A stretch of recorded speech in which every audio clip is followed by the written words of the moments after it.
الحمدللہ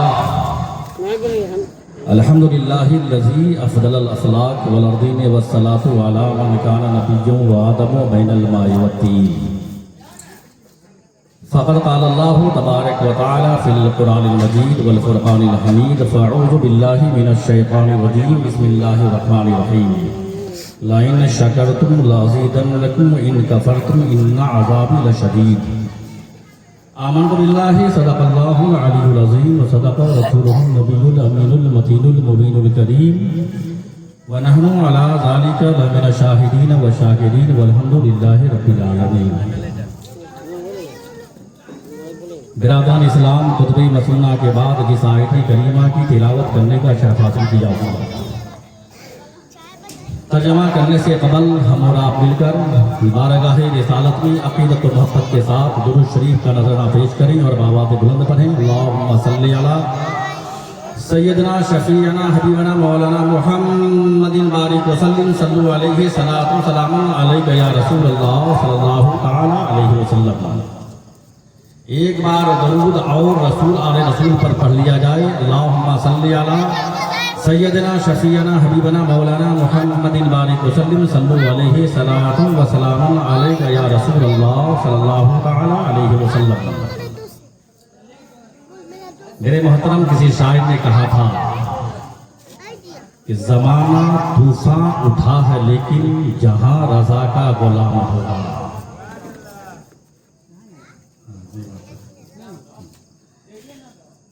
زمانہ طوفان اٹھا ہے لیکن جہاں رضا کا غلام ہوگا، وہاں صدائے درود ہوگی، سلام ہوگا، قیام ہوگا۔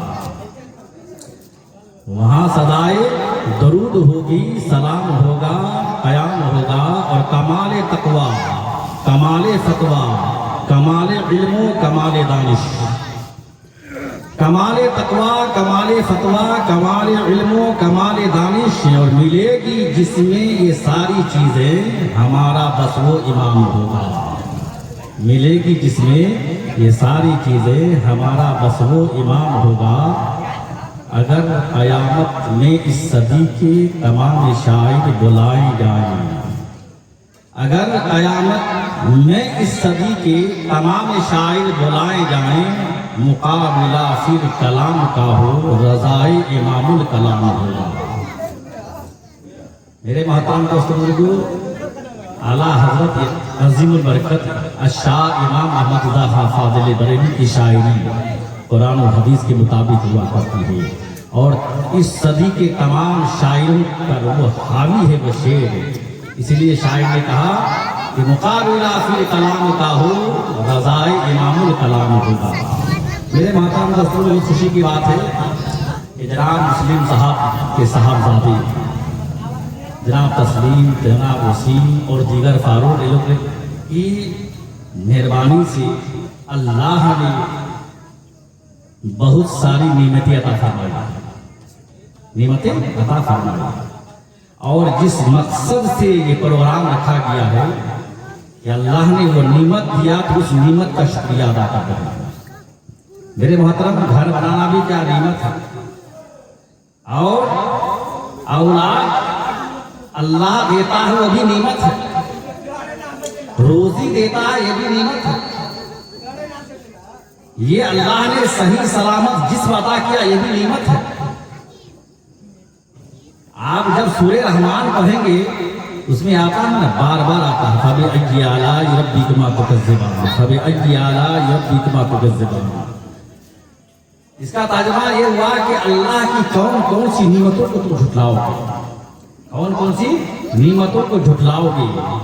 میرے محترم دوستوں کو، یہ دیکھو جتنی چیزیں زمین آسمان اللہ نے دیا ہے، سب بندوں کے لیے دیا، یہ بھی نعمت ہے۔